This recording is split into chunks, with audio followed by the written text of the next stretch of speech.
Hi friends, अगर आप ITR 1 को ऑनलाइन फाइल करना चाहते हैं तो ये वीडियो आपके लिए है।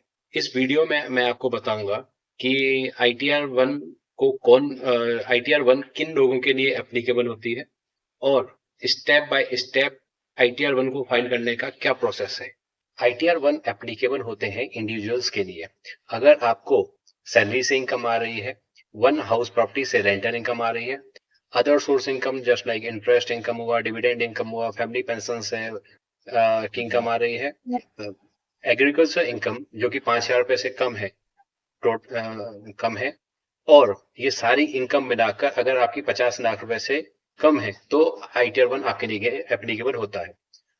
ITR 1 कुछ केसेस में एप्लीकेबल नहीं होता है, जैसे कि अगर आप किसी कंपनी में डायरेक्टर हैं, अगर आप किसी अनलिस्टेड कंपनी के इक्विटी शेयर्स को होल्ड करते हैं, अगर आपके पास कोई फॉरेन में कोई एसेट्स है, अगर किसी कंपनी जो कि आउटसाइड इंडिया लोकेटेड है उसमें आप साइनिंग अथॉरिटी है, अगर आपके पास फॉरेन इनकम आ रही है, आपके अगर आपका सेक्शन 194N के अंदर TDS कट रहा है, आपको ESOP में टैक्स का डेफर्ड हुआ है, या आपका इनकम टैक्स रिटर्न में कोई कैरी फॉरवर्ड लॉस है, और सारी इनकम मिलाकर अगर आपकी 50 लाख रुपए से अधिक की इनकम है तो ITR 1 आपके के लिए एप्लीकेबल नहीं होगा। अगर आप इनकम टैक्स की साइट पर पहली बार आ रहे हो, अपनी रिटर्न को पहली बार फाइल कर रहे हैं, तो आपको रजिस्टर पर जाकर पैन नंबर के थ्रू से रजिस्टर करना होगा, और अगर आप ऑलरेडी रजिस्टर्ड हैं तो आपको लॉगिन पर क्लिक करना होगा। जब आप लॉगिन पर क्लिक करेंगे तो इस तरह से इंटरफेस खुलेगा। यहाँ पर आपको पैन नंबर या आधार डालकर और पासवर्ड डालकर आपको कंटिन्यू पर क्लिक करना है और लॉगिन करना है। जब आप पैन इनकम टैक्स पर लॉगिन करेंगे तो कुछ इस तरह से आपके पास पेज ओपन होगा। इस यहाँ पर आपको असेसमेंट ईयर को सिलेक्ट कर लेना है। अगर आप 24-25 के लिए रिटर्न फाइल कर रहे हैं, FY 24-25 की रिटर्न फाइल कर रहे हैं, तो आपको यहाँ पे 2025-26 करंट असेसमेंट ईयर को सिलेक्ट करना होगा, ऑनलाइन को सिलेक्ट करना होगा, देन कंटिन्यू पर क्लिक करना होगा। यहाँ पर हम start new filing,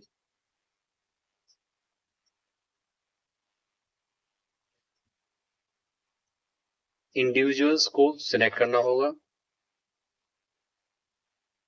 ITR form 1 and 4 आ रहा है, हमें ITR 1 को फाइल करना है, प्रोसीड विद ITR पर क्लिक करना है, ओके, लेट्स गेट स्टार्टेड पर क्लिक करना है। यहाँ पर आपसे क्वेश्चन पूछा जा रहा है कि आप किस रीजन की वजह से ITR को फाइल करना चाहते हैं। हमारे केस में टैक्सेबल इनकम बेसिक इनकम से अधिक है, तो हम फर्स्ट ऑप्शन को सिलेक्ट करेंगे। अगर आप किसी अदर कैटेगरी में शामिल होते हैं तो आप उसको सिलेक्ट कर सकते हैं, देन कंटिन्यू पे क्लिक कर, ओके, यहाँ पर पर्सनल इन्फॉर्मेशन पर क्लिक करना है, एंड अगर आपकी इंफॉर्मेशन सही है देन आप इसको एज इट इज रहने दीजिएगा, या फिर अगर आप कुछ को चेंज करना चाहते हैं तो एडिट पर जाकर आप उसको चेंज कर सकते हैं। देन यहाँ पर नेचर ऑफ एम्प्लॉयमेंट को सिलेक्ट करना होगा। प्राइवेट कंपनी के केसेस में अदर्स को सिलेक्ट करना होता है, हमारे केस में प्राइवेट लिमिटेड कंपनी है तो हम इसको अदर्स सिलेक्ट करेंगे।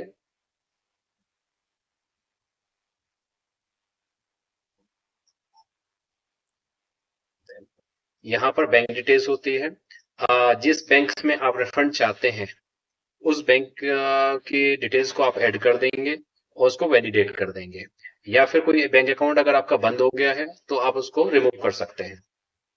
इनकम फ्रॉम सैलरी, हमको चेक करना होगा कि जो सैलरी हमारे को ऑटो पॉपुलेटेड हो रही है वो हमारे फॉर्म 16 से मैच हो रही है या नहीं। हमारे केस में ये इनकम ऑटो पॉपुलेटेड सही है। अगर इसमें आपका कोई चेंजेस होता है तो आप इसको एडिट करके चेंज कर सकते हैं। अगर आपके पास कोई किसी हाउस प्रॉपर्टी से रेंटल इनकम आ रही है तो उसको आप यहाँ पर शो कर सकते हैं।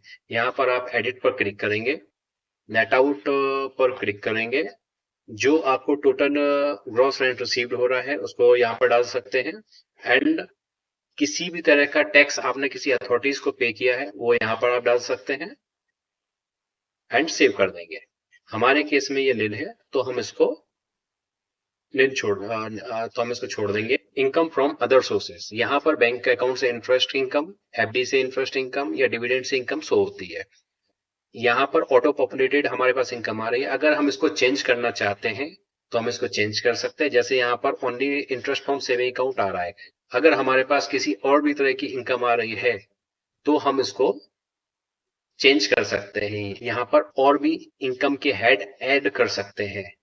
लाइक हमारे को डिविडेंड से कोई इनकम है या फैमिली पेंशन से कोई इनकम है तो उसको हम यहाँ पर शो कर सकते हैं और सेव कर सकते हैं। बट हमारे केस में ये निल है तो हम इसको छोड़ देंगे।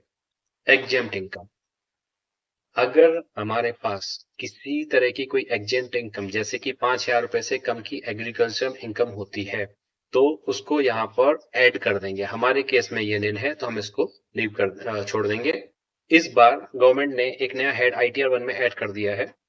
जैसे कि अगर आपके पास म्यूचुअल फंड से या इक्विटी शेयर से लॉन्ग टर्म कैपिटल गेन होता है और वो 1,25,000 रुपए से कम होता है तो उसको आप यहाँ पर शो कर सकते हैं। Total sales consideration and total cost acquisition, ये वैल्यू आपको ब्रोकर की साइट से या म्यूचुअल फंड की साइट से मिल जाएगा।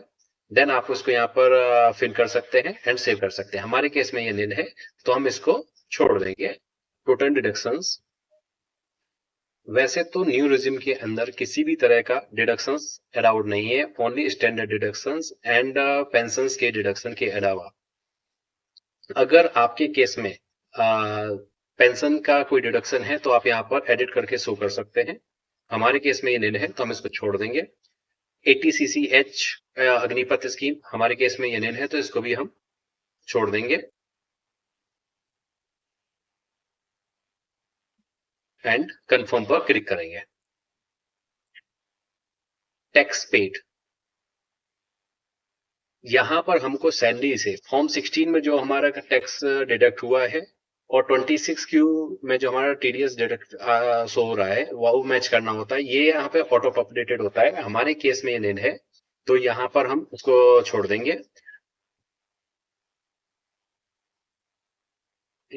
Advance tax and self assessment tax, अगर आपने किसी भी तरह का एडवांस टैक्स या सेल्फ असेसमेंट टैक्स पे किया है वो यहाँ पर ऑटो पॉपुलेटेड होता है। अगर यहाँ पर ऑटो पॉपुलेट नहीं हो रहा है तो आप यहाँ पर एड अनदर पर क्लिक कर सकते हैं and BSR code, date of deposit, serial number of challan, ये आप जब भी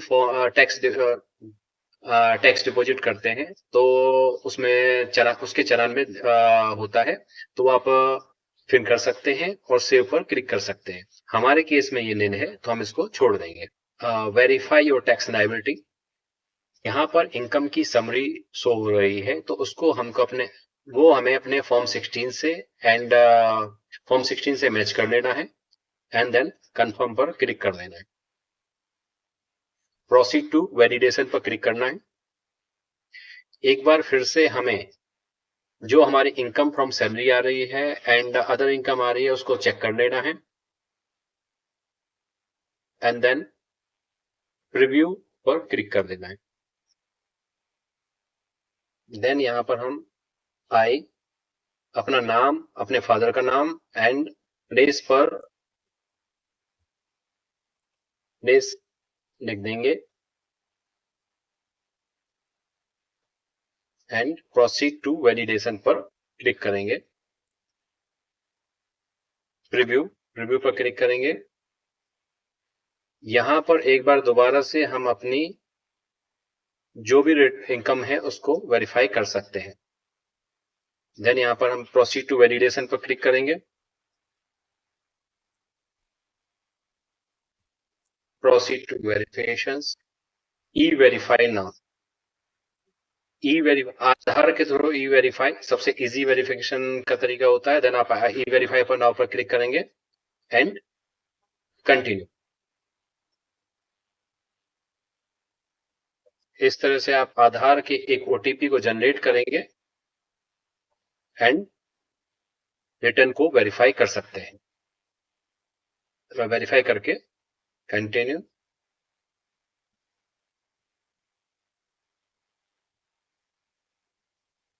तो इस तरह से आप आधार के थ्रू से ओटीपी को जनरेट करके रिटर्न, यहाँ पर ओटीपी आएगा, देन आप उसको सबमिट कर दीजिएगा।